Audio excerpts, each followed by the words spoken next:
મકર સંક્રાંતિનો દિવસ એટલે માત્ર આકાશમાં ઉડતા પતંગોનો ઉત્સવ નહીં, પરંતુ બ્રહ્માંડની એ શક્તિશાળી ક્ષણ જ્યારે સૂર્યદેવ પોતાની દિશા બદલીને ઉત્તરાયણ તરફ પ્રયાણ કરે છે.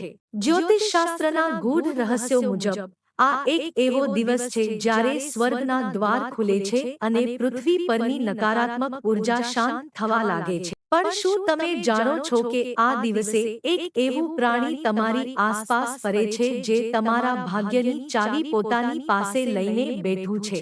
શાસ્ત્રોમાં આ પ્રાણીને કર્મોનો સાક્ષી કહેવામાં આવ્યું છે.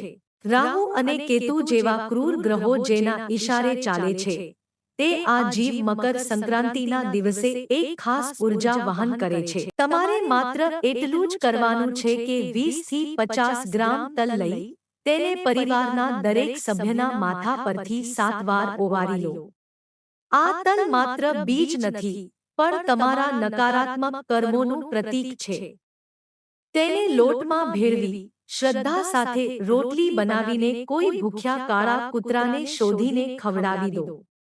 જ્યારે તે કૂતરો એ રોટલીનો પહેલો કોળિયો લેશે, ત્યારે સમજજો કે તમારા વર્ષો જૂના પિતૃદોષ અને ગ્રહદોષના બંધનો તૂટવાની શરૂઆત થઈ ગઈ છે. પણ સાવધાન! આ વિધિ કરતી વખતે તમારો ભાવ અહંકાર વગરનો હોવો જોઈએ. જો તમે કોઈને દેખાડવા માટે કે ફોટા પાડવા માટે આ કરશો, તો તેનું ફળ શૂન્ય થઈ જશે.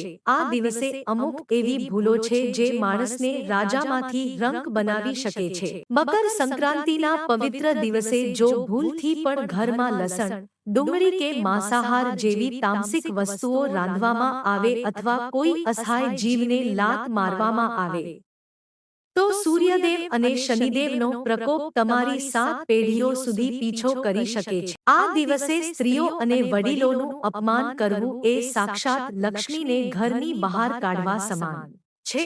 સસ્પેન્સ તો એ વાતનું છે કે જે લોકો આ દિવસે મૌન રહીને, સૂર્યને અર્ઘ્ય આપીને ગુપ્ત રીતે દાન કરે છે, તેમને આવનારા થોડા જ દિવસોમાં અણધાર્યા ધનલાભ અને નોકરીધંધામાં ચમત્કારિક પ્રગતિ જોવા મળે છે. તો આ મકર સંક્રાંતિએ પતંગની ડોર પકડતા પહેલા તમારા ભાગ્યની ડોર મજબૂત કરવા માટે આ અચૂક ઉપાય કરવાનું ચૂકતા નહીં.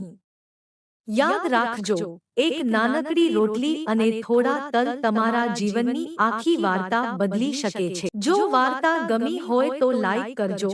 ચેનલ પર નવા હોય તો અત્યારે જ ચેનલને સબસ્ક્રાઇબ કરજો. મળીશું નવા વિડીયોમાં, ત્યાં સુધી આવજો.